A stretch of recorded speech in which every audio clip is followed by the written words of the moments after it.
You ever wonder how a single idea can, literally change the world? Well, we're about to dive into a story just like that. It all starts with one thought, way back in ancient Greece, that created this incredible ripple effect, one that ended up shaping an entire empire. And it's all about a teacher, his star student, and a king who'd go on to conquer the known world. But before we get into all that, I want you to think about a number. Just one number, 800. 800 years. Can you even imagine a school, a single place of learning, lasting that long? I mean, entire empires rose and fell in less time than that. It sounds totally impossible, right? But it was real. And this incredible, almost unbelievable institution, it was called the Academy.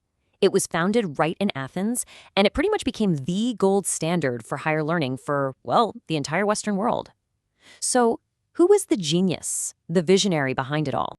That would be this guy, Plato. You've probably heard of him, right? An ancient Greek philosopher who was doing his thing back in the 4th and 5th centuries BCE. He is the absolute starting point for our story. Think of him as the first domino in this incredible chain that's about to topple and, believe me, change history forever. Because, you see, the Academy wasn't just a school. It wasn't just a building where people went to study.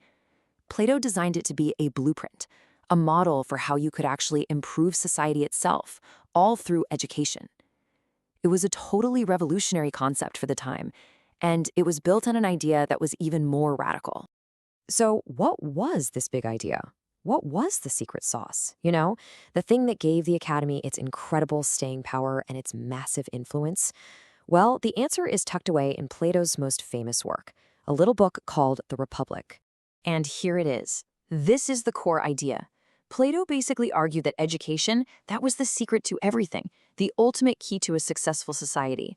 And here's the kicker. He believed that the people who were best suited to govern, the ones who should be in charge, were simply the most intelligent and the most well-educated. Period. What's just wild is how modern this all sounds, right? Plato saw education as the engine that drives society forward. He believed in a true meritocracy where the best and the brightest get to lead. But here's the part that was probably the most shocking for his time. He argued that this education should be for boys and for girls. I mean, wow, that was a truly revolutionary idea back then. Okay, so Plato has this powerful idea, and he's got the school to teach it in. But we all know an idea is only as strong as the people who carry it forward, right? Well, as luck would have it, Plato had one of the most brilliant students, maybe in all of human history.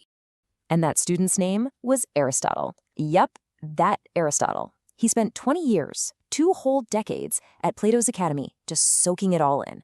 But here's the thing about Aristotle. He was no copycat. He wasn't just going to repeat what he'd learned. He was a philosophical giant in his own right, and he was about to take his teacher's mission and give it a serious upgrade. So after his time with Plato, Aristotle went and founded his own school, the Lyceum. And it was different. You see, Plato's Academy was all about the big, abstract ideas, right? Philosophy, mathematics, these perfect forms that existed beyond our reality. But Aristotle's school, it was all about getting your hands dirty, observing the natural world right in front of you. It wasn't a rejection of Plato's idea. It was an evolution. It was the next critical link in the chain. Okay, and this is where our story takes a really dramatic turn. Because this intellectual legacy, this torch being passed from teacher to student, it's about to be handed to someone who isn't just going to write books about the world. Oh no, he's going to go out and conquer it.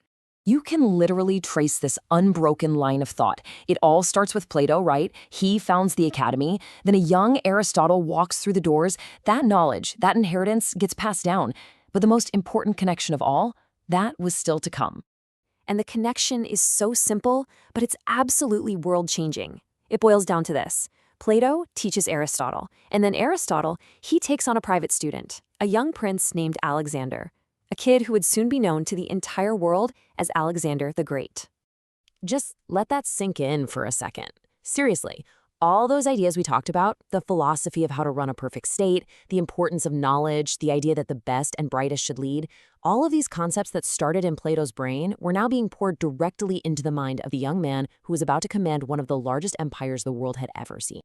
And all of this brings us to one final, kind of mind-blowing thought. We've just seen how this one single chain of teaching, Plato to Aristotle to Alexander, had a massive world-changing impact. It really makes you wonder, doesn't it? If one teacher's ideas could go on to shape an entire ancient empire, well, whose ideas are shaping our world right now?